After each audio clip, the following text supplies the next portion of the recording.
I guess it was inevitable that Charles Clymer, our friendly feminist that at one point debated Paul Elam at A Voice for Men, would get in trouble with his own ideologues. See, the problem that male feminists have is that they're male, and of course, if you're a female feminist, you can do no wrong. You can claim the sex card, and you really are immune. You have a vagina.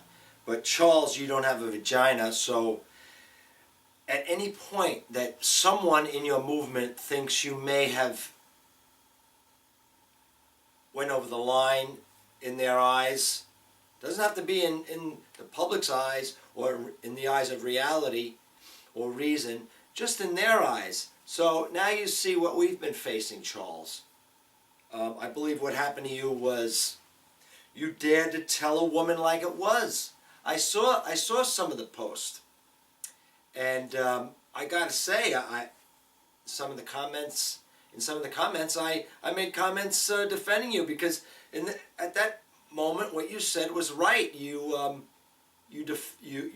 point was, I believe, that just because you're a woman doesn't mean you're always right, and that because you're a man you're always wrong, and that because she's a woman she's allowed to tell you to shut up.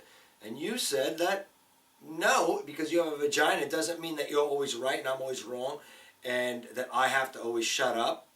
I agree with you, Charles. And guess what? You know where we allowed freedom of speech and thought? Over here at the men's human rights movement.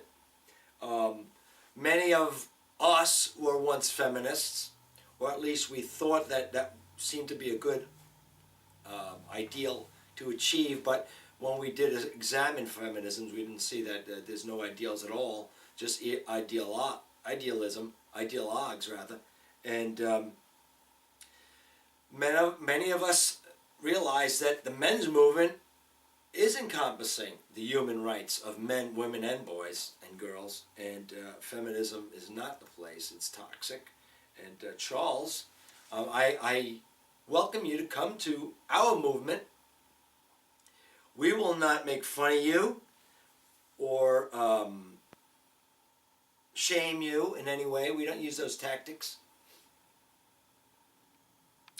I understand that Charles, from some things I've read, maybe it's not true, but he was abused, sexually abused by his mother from the age of 3 to the age of 13. And for him to embrace feminism, to try to help women and girls as he has been doing, and then now to get double-crossed and treated like the enemy because he happened to speak up for himself to a woman. How dare he? So, Charles, man, I hope you're maturing. You're realizing who the true ideologues are, and the people who are for true reality, true equality, face what reality is, and are speaking up, speaking truth to reason.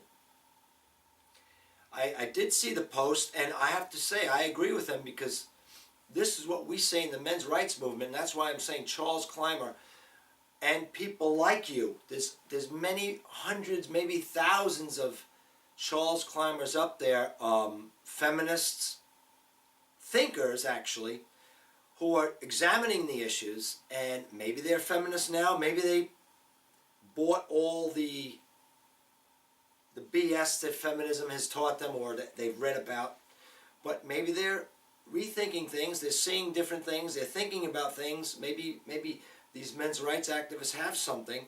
You know, maybe we should look at both sides of the coin instead of demonizing one sex and saying, you know, one sex is all victims and the other sex are the oppressors. Maybe that is not true. So I would say to all the Clymers out there, Charles Clymers, and you, Charles, yourself, as I said, I can't find you anywhere on the internet, because since you told this woman off in a post, or maybe it was an email, I'm not sure, to the effect that just because she's a woman and has a vagina that she's not always right, and that she doesn't have always or has the right to silence people because of her sex, and that Charles actually has the right to his viewpoints, and he was asserting that. And damn it, I agree all the way. I mean, the MRAs have problems getting viewpoints out there. So Charles, you see the problems that we have. And this was inevitable, as I said, because when you're in this movement,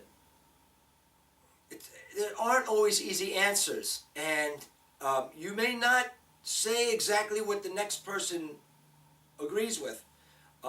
Words have meaning.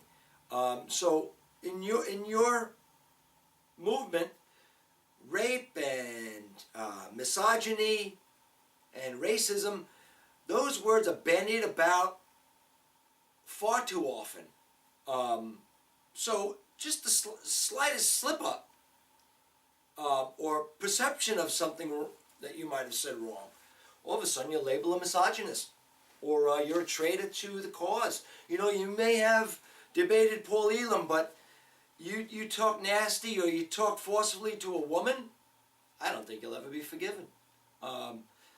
So Charles, Clymer, and all you other people out there, I mean, Warren Farrell was a feminist at one point. Janice Fiamengo was a feminist at one point. I was probably a feminist at one point.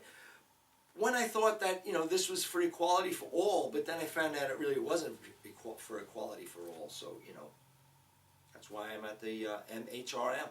Thank you. And all you future men's rights activists, come on over. The water's warm.